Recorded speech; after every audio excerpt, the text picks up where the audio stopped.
지금 이번에 대법원 판결 후에 실제 그 법원 안에 식구들, 그러니까 판사들은 판사들대로, 법원 공무원들은 공무원대로 분위기가 좀 어때요? 그런 얘기들 좀 할 것 아닙니까? 뭐 식사 시간이나 저녁 시간에 모여서 좀 대체로 어떤 기조인가요?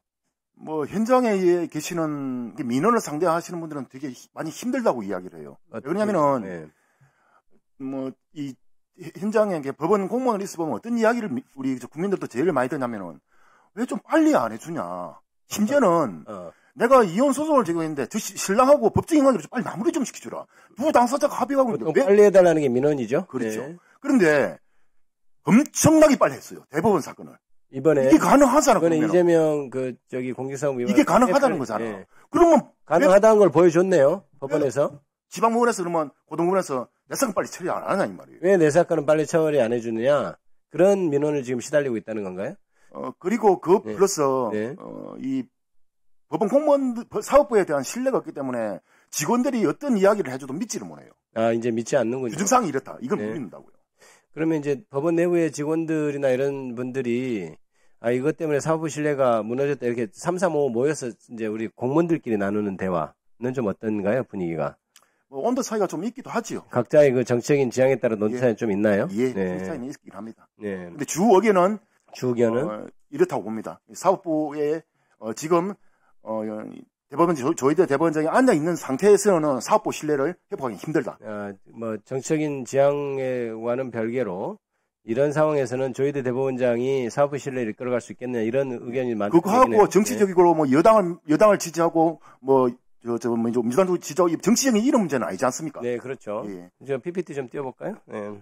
지금 이 사건 저는 그래서 국민들한테 대법원이 이렇게도 빨리 선고할 수 있다는 걸 보여준 사건이라고 생각합니다.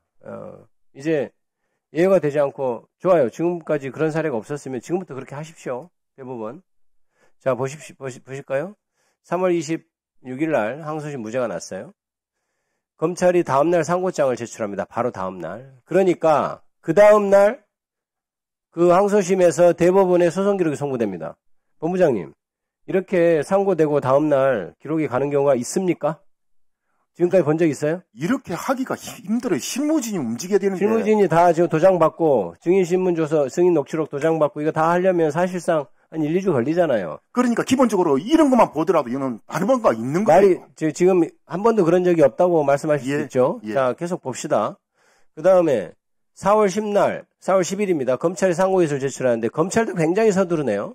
검찰은 다음날 상고이수장을 판결 다음날 상고장을 제출했을 뿐만 아니고 상고 이유서도 20일의 기간이 있는데 거의 소송기록 송부가 금요일날 됐으면 그 소송기록 송부 통지서 접수 통지서가 아마 4월 8일이나 9일쯤 왔을 것 같아요. 그런데 거의 그 다음날 제출하죠. 제가 보기에는 저는 그거는 확인해 봐야겠지만 거의 1, 2일 안에 하루 이틀 안에 제출했다고 보입니다.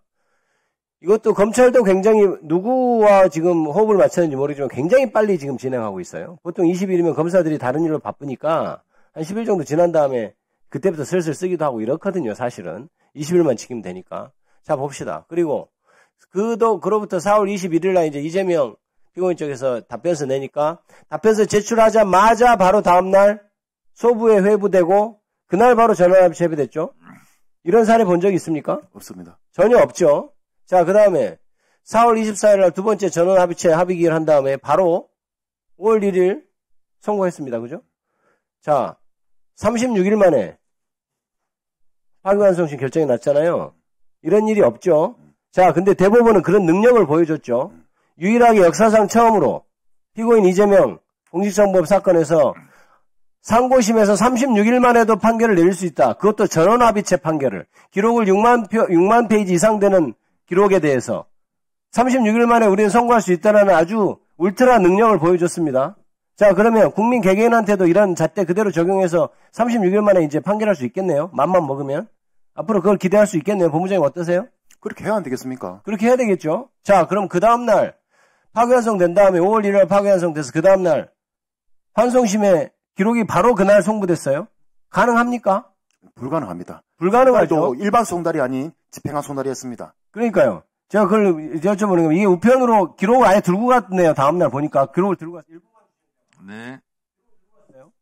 그 다음에 공판기일 바로, 아니, 배당 바로 되죠. 배당도 한 2, 3일 있다 보통 되잖아요.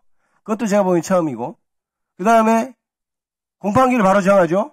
야, 이 파기환송심 재판 굉장히 부지런합니다. 배당 받자마자 기록도 안 보고 바로 공판기일부터 잡죠. 이런 예를 보셨습니까? 아니, 본 적이 없습니다. 그 다음에 우편 송달 해보지도 않고 집행관 송달 촉탁 신청하는 거 본 적 있습니까? 집행관 송달이 상당히 돈이 비쌉니다. 일반 송달에 비해서. 그렇죠. 예. 그러면 보통 이걸 안 하는 거잖아요. 근데 예.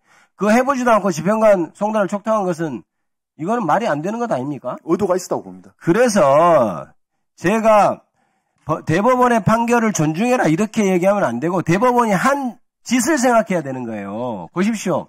역사상 처음 일어난 일이 이렇게 많이 일어나고 자 36일 만에 세상에 파기환송심 결론을 냈습니다. 자 대법원은 최고 법원이니까 판결에 승복하라 이런 얘기를 할 게 아니고 본인들이 신뢰를 어긴 정치 한복판에 뛰어든 것부터 반성해야 된다. 그래서 조희대 대법원장 여기에 대해서는 당연히 책임을 져야 된다. 사법부 신뢰 묵묵히 일하는 일선에서 판사 공무원들 그 명예를 더럽힌 행위에 대해서는 당연히 책임을 져야 된다. 어떻게 생각하세요? 스스로가 그 책임을 지고 사퇴하는 것이 국민에 대한 또는 사법부 수건에 대한 기본 예의라 생각합니다.